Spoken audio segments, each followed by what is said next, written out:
Olá pessoal, bom dia para todas as cidades que fazem parte aqui da Rede TVI. No Sociedade Política e Negócios de hoje, SPN TV News, estamos abordando esse assunto, a baleia azul. E tenho aqui a convidada Jussânia Oliveira, ela que é psicóloga. Um assunto que era para a gente nem estar falando em tempo século XXI, coisas desse tipo acontecendo. Jussânia, bom dia, obrigado por você atender o nosso convite mais uma vez. Vamos falar desse assunto tão ingrato, né? Bom dia, é um prazer estar aqui novamente. Tudo que a gente puder fazer para esclarecer, orientar a população, fazer com que entenda um pouco melhor que advento é esse, a gente está aqui, está para isso. Bom, esse é um programa ao vivo pelo canal 8 da NET, aqui de Americana para mais 9 cidades aqui da região. Esse vídeo de Curitiba a gente trouxe exatamente por quê? Porque a cidade de Curitiba é a cidade que mais casos registrou até o momento, Jussânia. São 8 casos, se não me engano, com 2 mortes, né? E eu vou fazer um breve relato aqui a respeito do que é esse jogo da baleia azul, que é um jogo suicida que preocupa o Brasil e o mundo. É um dos assuntos que mais tem gerado preocupação no Brasil, é esse jogo virtual. Se é que é um jogo, né?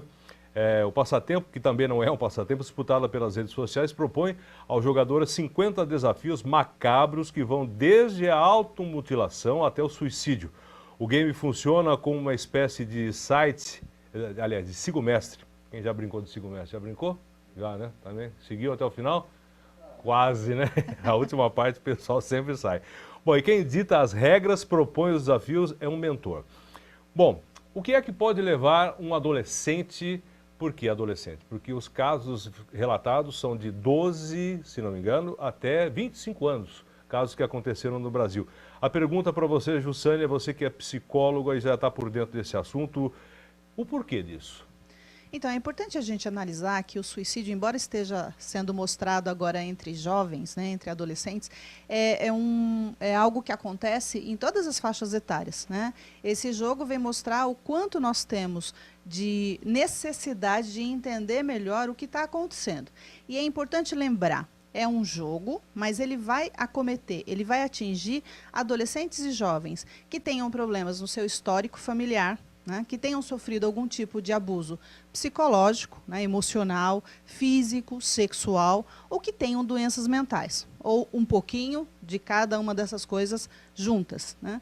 Então, não é simplesmente qualquer pessoa que entra nesse tipo de jogo. Como alguém entra num jogo que o último desafio é o suicídio? Não dá para considerar que essa pessoa está bem? Não dá para considerar que essa pessoa está saudável? Deixa eu só fazer uma colocação. A gente tem aqui algumas informações, inclusive a gente não nasceu velho, a gente já foi adolescente também, né? Em algum momento. Em algum momento da vida a gente já foi adolescente. A gente sabe que existem alguns jovens, alguns parceiros inclusive, que têm essas ideias de suicídio, de desafio à morte, de desafio ao perigo, ou coisas do gênero. Eu tenho aqui uma informação que o suicídio é a segunda causa de mortes de adolescentes entre 15 e 24 anos, dados da Organização Mundial de Saúde, né? Que independem desse jogo, se é que é um jogo, né? Esse é um outro motivo. E agora com essa tecnologia, todo mundo praticamente tem um smartphone, todo mundo quer ser aceito em algum grupo, todo mundo, digo aí, os adolescentes nessa faixa, e pós-adolescentes também, né? De 12 até 24, 25 anos. Todo mundo quer ser aceito num grupo. Então, existem algumas provas. Esse é um tipo de colocação que esses jovens, esses adolescentes se encaixam? Então, na verdade, né, os desafios propostos são sempre terroríficos, né? Porque você andar num prédio super alto, é você se cortar. Então, são desafios realmente de automutilação, de prejuízo de assistir filme de terror de madrugada. Mas, como eu disse, isso vai atingir muito mais jovens que têm algum tipo de perturbação, que têm alguma dificuldade familiar, que sofram bullying, que tenham problemas psicológicos, problemas mentais, né? O que a gente precisa estar alertando os pais, né, é como é essa estrutura familiar. Você mesmo falou, e eu acho que essa coisa da tecnologia, ela tem vantagens e desvantagens. Nós estamos vivendo numa sociedade cada vez mais individualizada, todo mundo preso numa bolha, num aparelhinho que se fica o dia todo envolto com e isso. E à noite também. À noite, à madrugada, enfim. Onde o que se precisa é mostrar que se é feliz, mostrar que se é curtido, mostrar que se é amado. E está faltando muito, Magrão, na minha opinião profissional e pessoal, mais contato, mais proximidade familiar, mais conversa entre pais e filhos, mais reuniões à mesa para a gente falar do que está acontecendo, porque eu vejo diariamente, então eu vou almoçar em algum restaurante, eu vejo famílias de 4, 5 pessoas sentados a uma mesa e cada um com o smartphone, cada um no seu celular, perdido naquilo. E não se falam, não se conversam. Então, isso está faltando, né? E os pais também observar o que está acontecendo com o seu filho. Mudou o comportamento? Está estranho? Não está dormindo à noite? Né? Está mais introspectivo, mais fechado? Diferente de ser tímido, tá, gente? É outra história. Isso, não vamos confundir. Eu tenho aqui uma foto ilustrativa, Gustavo, por favor, a imagem de uma adolescente, a Maria de Fátima Oliveira. Ela ganhou repercussão aí nacional depois que essa adolescente, de 16 anos, foi encontrada morta terça-feira última, dia 11, última não, né, próxima passada, em uma represa em Vila Rica, Mato Grosso, supostamente após cumprir a última tarefa da Baleia Azul. A adolescente tinha cortes na coxa e braços e deixou cartas que indicariam a participação dela no desafio. O caso está sob investigação. E aí chega nessa história também, né, Jussânia, a respeito da conversa com os pais. Já que de repente não tiver tanta conversa, que o tempo tenha passado e de repente essa oportunidade apareceu e você não pegou, você tem que fazer uma certa fiscalização nas partes tecnológicas do filho, por exemplo, o computador. O pessoal, a adolescente não gosta, né? Invasão de privacidade, esse tipo de coisa, mas você tem que saber, de 12 até uma certa idade, você tem que fazer um acompanhamento, saber onde é que o seu filho está, o que é que ele está postando e quem é que está vendo. Então, agora eu vou falar como mãe. Vamos lá. Né? Invasão de privacidade, o quê? Né? É meu filho, é minha filha, eu quero saber sim o que está acontecendo, eu quero saber com quem anda, eu quero saber onde vai, eu quero saber como está a sua vida, como você está se sentindo. Eu acho que isso, como pais, é nossa obrigação, porque as pessoas deixam os filhos achando que eles são independentes, que eles sabem muito bem o que estão fazendo. Não, adolescente muitas vezes não sabe, muitas vezes precisa de orientação. Precisa de alguém próximo, precisa falar o que está sentindo. Porque você vê aquela jovem, você vê a foto, e é uma foto super bonita, parece uma pessoa de bem com a vida, enfim, e você não sabe o que está se passando por dentro dessa cabeça, quais são os sentimentos que ela está tendo. Então, a gente precisa fiscalizar sim, a gente precisa estar a par do que está acontecendo, a gente precisa acompanhar os passos dos nossos filhos. Eu acho que é nossa obrigação. Esse é um detalhe, né? Tem que acompanhar realmente. A gente sabe que, pela vida moderna, a mãe trabalha, o pai trabalha, a criança fica fora, ou quando fica em casa, fica, na maioria das vezes, sozinha. Entre aspas, não sozinha, porque acompanhado de um smartphone ou pela internet, você está em contato com o mundo. Então, você praticamente está conversando com todo mundo e fazendo coisas que, dependendo da sua cabeça, né, da sua educação, você está fazendo coisas boas ou coisas ruins. A internet, a modernidade veio para isso. Ela faz muita coisa boa, mas ela aproxima você também de muitas coisas ruins, né? Então, Magrão, daí a necessidade da gente estar muito perto, né, dos nossos filhos, desses jovens, para saber realmente o que está acontecendo. Porque no mundo você tem tudo, coisas boas e coisas ruins. Depende para que lado você vai pender. Agora, é importante. Um jovem fragilizado, um jovem com a sua estrutura emocional comprometida, um jovem que esteja numa fase, porque a adolescência é uma fase muito difícil, emocionalmente falando, é uma fase muito difícil. O jovem que está perdido não tem objetivo, não sabe o que fazer, tem dificuldade em relacionamentos afetivos, tem dificuldade com os amigos, na escola. Tudo isso a gente precisa estar muito perto para estar acompanhando. E como eu falei para você, não são só as famílias envoltas no individualismo, né? Você percebe muitas vezes crianças pequenas de 2, 3, 4 anos que pais dão tablets para a criança ficar no joguinho com 3, 4 anos de idade para ficar quieto. Né? Então a criança, sossegar, né? Isso para sossegar, né? Um sossega-leão. Criança não pode ser criança, não pode correr, não pode brincar, não pode fazer, tem que ficar quieto. Então existe um favorecimento, digamos, desse comportamento desde muito cedo. Então, na minha opinião, profissional e pessoal, está faltando mais proximidade, está faltando mais comunicação, mais diálogo, está faltando mais contato, está faltando mais eu te amo, sabe? Uhum. Eu te amo. E falar, né? Eu te amo. Olhar isso. nos Chegar olhos. para o seu filho, agora há pouco, eu estava aqui com a minha filha, que já é uma jovem adulta, esperando, aguardando o início do programa, e a gente estava ali abraçadinha, né? Eu dando um cafunézinho nela.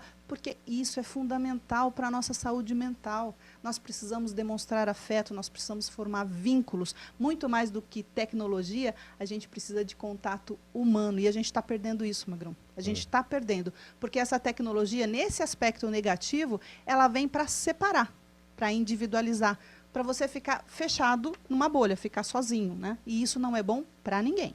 Bom, a gente vai para um rápido intervalo comercial. Na sequência, a gente vai estar falando sobre esses casos que estão acontecendo no Brasil, que agora é caso de polícia, né? Polícia Federal já está envolvida e a gente pede para que as pessoas denunciem, né?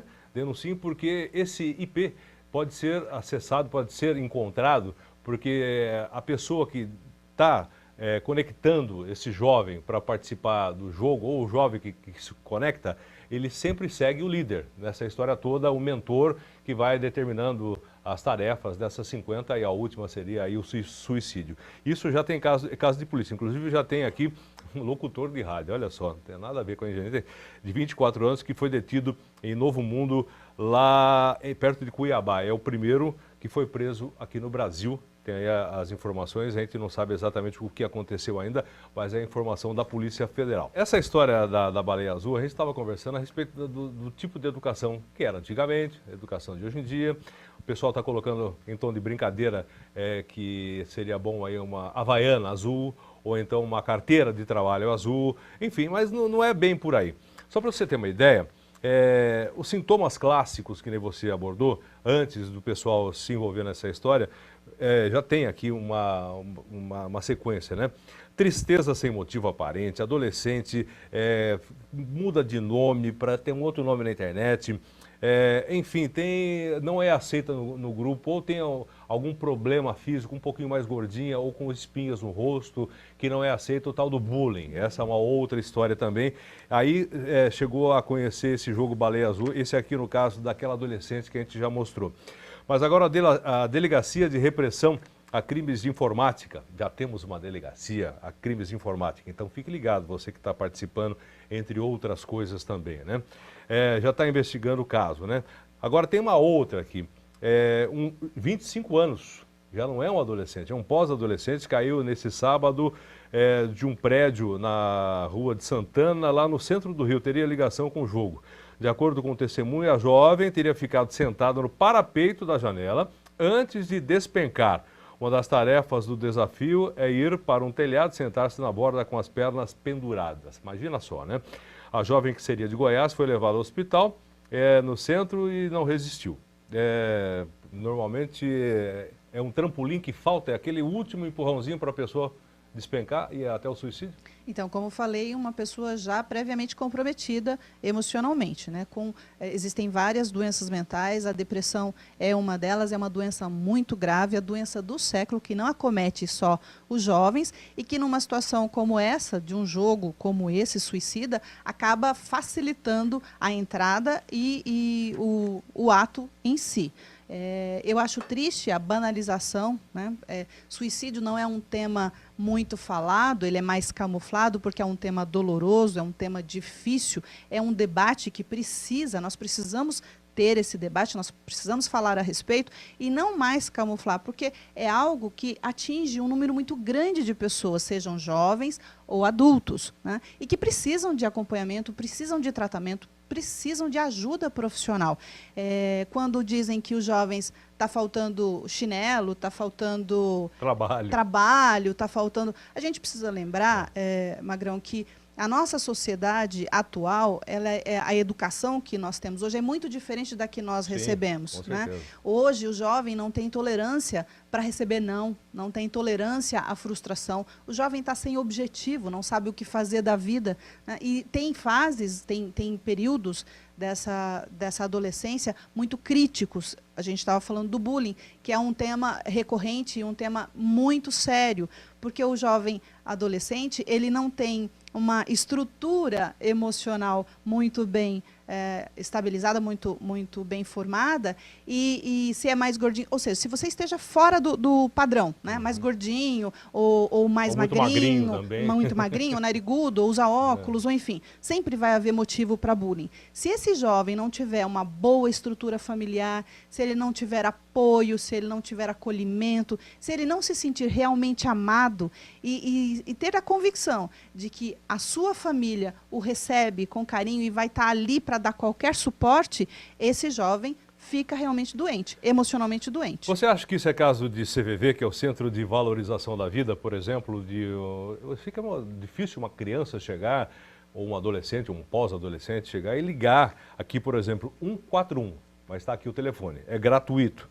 Você que tem algum problema, que está com medo que a sua família seja ameaçada, que aconteça alguma coisa com seu pai, com sua mãe, com a sua irmã, com a sua avó, tios e tias, enfim, com a sua família, você entrar em contato com o CVV, que é o Centro de Valorização da Vida, que é 141, você pode encontrar um apoio, você pode fazer, não quero falar com a polícia, então fala com alguém, fala com um psicólogo no seu caso, fala com o CVV, fala com algumas outras pessoas que podem te ajudar. Porque afinal de contas, tem aquela história, nada como um nascer do sol, nada como uma lua cheia, nada como o sol de verão, como o frio do inverno, enfim, como os cantos dos pássaros. Não é história para boi dormir, não. Quem, de repente, chega a uma certa idade, passou por alguns problemas, começa a valorizar essas coisas como é o dia a dia que você não valoriza, né? E, de repente, você que tem 14 anos, 13 anos, 12 anos, a vida é muito longa. Eu já tive 13, estou com 54, aliás, completos. Agora, no último final de semana, parabéns para mim, certo? E você sabe que, de repente, você tem muito mais a fazer. Muita gente depende de você,